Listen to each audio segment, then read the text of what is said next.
बिस्मिल्लाहिर्रहमानिर्रहीम। अस्सलाम वालेकुम दोस्तों। नावल तड़प दिल की राइटर रिमशा हयात किस्त नंबर 25। राहिल और रहमान हम उम्र थे, दोनों एक साथ ही खेल कूद कर बड़े हुए थे। राहिल रहमान को अपना दोस्त समझता था, लेकिन रेहान उससे हमेशा चिढ़ता था। राहिल के साथ वाला घर काफ़ी अरसे से खाली पड़ा हुआ था। कुछ दिन पहले उसे दादा जान ने बताया कि वहाँ लोग आ गए। राहिल ने कहा अच्छी बात है। उसने ज़्यादा नोट नहीं किया। वैसे तो दोनों फ्रेंड्स थे, लेकिन राहिल सुल्तान से ज़्यादा अच्छी पर्सनैलिटी का मालिक था। साथ वाले घर पर जो लोग रहने आए थे उनके माँ बाप का इंतकाल हो गया था। बड़े भाई का नाम सफदर और छोटी बहन का नाम लुबना था। राहिल ने लुबना को यूनिवर्सिटी में देखा तो उसे पसंद करने लगा। बाद में उसे पता चला कि ये तो साथ वाले घर में रहती है, और ये जानकर उसे बहुत खुशी हुई थी। रहमान भी राहिल के साथ ही होता था। वो भी लुबना को पसंद करता था, लेकिन लुबना राहिल से मोहब्बत करती थी। और इसी बात ने रहमान को बदगुमान किया था। उसे लगता था राहिल उससे ज़्यादा बेहतर है। सब लोग उसे अहमियत देते थे।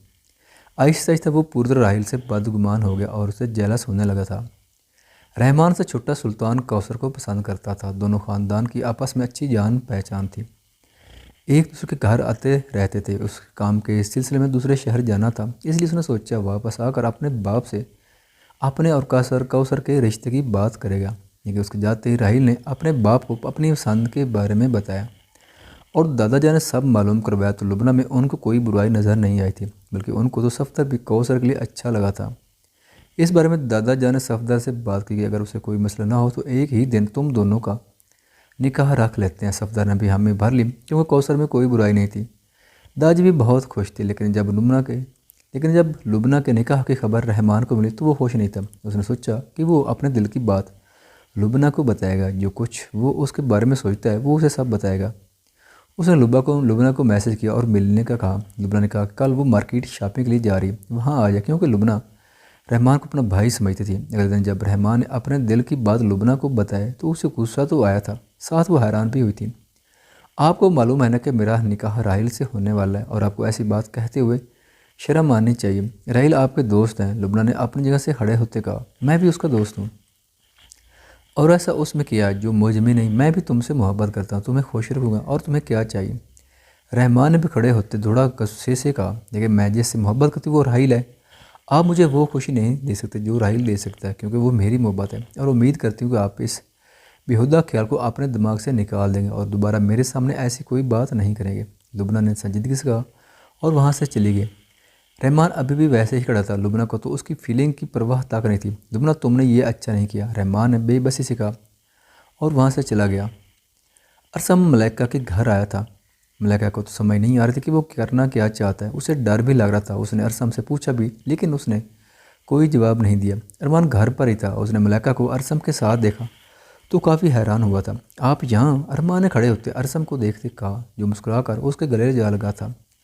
न जाने क्यों पहले दिन से अरमान उसे अपना अपना सा लगा था। मुझे मलाइका के अब्बू से बात करनी, वो कहाँ पर हैं?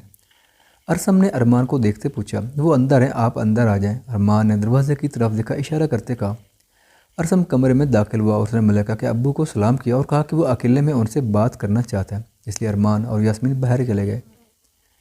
अंदर न जाने अरसम ने मलाइका के अब्बू से क्या बात की, किसी को मालूम नहीं था। ये सब क्या है मलाइका? अरमान ने मलाइका को देखते पूछा, तो मलाइका ने उसे बता दिया कि अंदर बैठा इंसान उसका शोहर है। निकाह कैसे हुआ वो उसने अरमान को नहीं बताया था। क्या तुम निकाह कर चुकी हो? लेकिन क्यों? अरमान ने बेयकीनी से पूछा। सूरत हाल कुछ ऐसी बन गई थी। मलाइका ने नज़रें चुराते कहा। इससे पहले अरमान कुछ कहता, मलाइका के अब्बू के साथ अरसम बाहर आया था।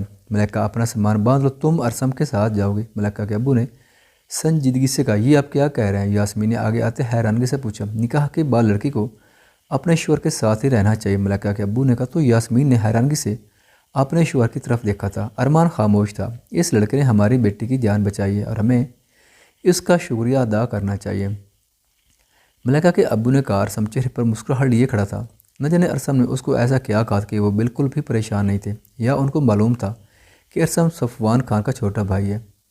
जाओ, अरमान ने मलाइका को देखते कहा, जो अपने कमरे की तरफ चली गई थी। यास्मीन तो खामोश थी। मलाइका के बाप ने उसे अपनी दुआओं के साथ साय तले अरसम के साथ रुखसत कर दिया। दोनों को ये जानने के बाद अरमान और यास्मीन ने मलाइका के बाप की तरफ देखा था। मैंने ये फ़ैसला बहुत सोच समझ कर किया है, और मुझसे कोई सवाल ना करके मैंने ऐसा क्यों किया, मलाइका के बाप ने कहा, और अंदर चला गया। पीछे अरमान तो मुतमईन नज़र आ रहा था, क्योंकि उसे अरसम अच्छा लगा था।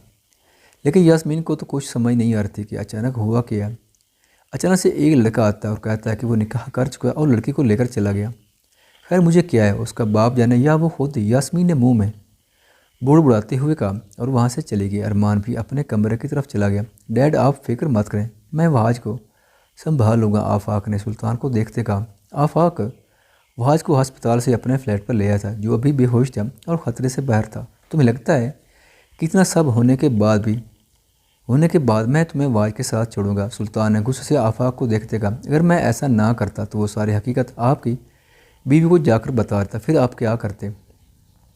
आफाक ने अपने बाप को देखते कहा, जो आफाक की बात सुनकर खामोश हो गया था। तुम वाज को कोई नुकसान नहीं पहुंचाओगे, अगर तुमने ऐसा किया तो मैं तुम्हारी जान ले लूँगा। सुल्तान ने उसे घूरते हुए कहा, डैड मैं ऐसा कुछ नहीं करूँगा और आप परेशान मत हो, बस मेरी शादी बिस्मा से करवा दें, फिर मुझे वहाँ से कोई मसला नहीं है। आफाक ने मुस्कुराते हुए कहा, मैंने दादा जान से बात की है और अब मैं चलता हूँ, वहाज का ख्याल रखना। सुल्तान ने कहा और वहाँ से चला गया। आफाक चलता हुआ वाज के पास है, जिसके सर पर पट्टी बंधी हुई थी। इसलिए अगर मैं चाहूँ तो तुम्हारी जान भी ले सकता हूँ।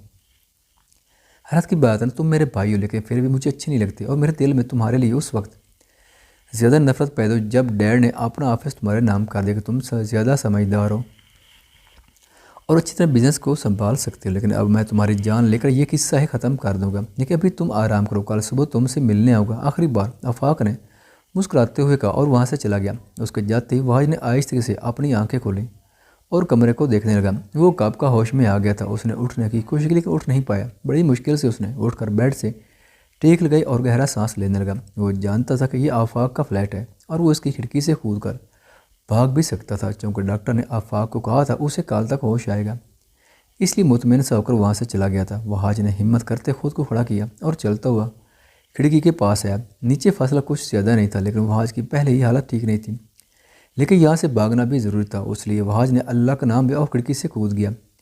वो ज़ोर से नीचे ज़मीन के साथ जा लगा था। उसने अपना सर ऊपर रखा था, लेकिन पेट से उसके फिर से खून निकलने लगा था। उसने अपने पेट पर हाथ रखा और वहाँ से भाग गया। बाहर आते उसने एक आदमी से मोबाइल मांगा, जिसने पहले अजीब सी नज़रों से वहाज को देखा और फिर उसे अपना मोबाइल दे दिया। वो जानता था उस वक्त सिर्फ एक इंसान उसकी मदद कर सकता है। उसने खान को कॉल की, जो बैठा काम कर रहा था।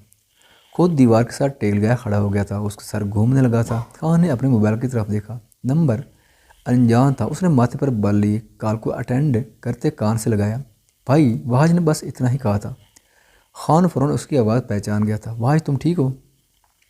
खान ने जल्दी से पूछा। भाई आप यहाँ आ सकते हैं? वहाज ने धीमे लहजे में कहा। हाँ तुम बताओ। इस वक्त कहा, मैं अभी आता हूँ। खान ने अपनी जगह से खड़े होते कहा और बाहर की तरफ भागा। ये कौन सी जगह है, आप प्लीज़ उनको बता दें। वहाज ने मोबाइल उस आदमी की तरफ बढ़ाते हुए कहा। तो उस आदमी ने खान को एड्रेस का बताया और साथ ये भी बताया कि वो जल्दी आ जाए, क्योंकि वहाज की शर्ट खून से रंगी हुई थी। खान ये सुनकर परेशान हो गया था।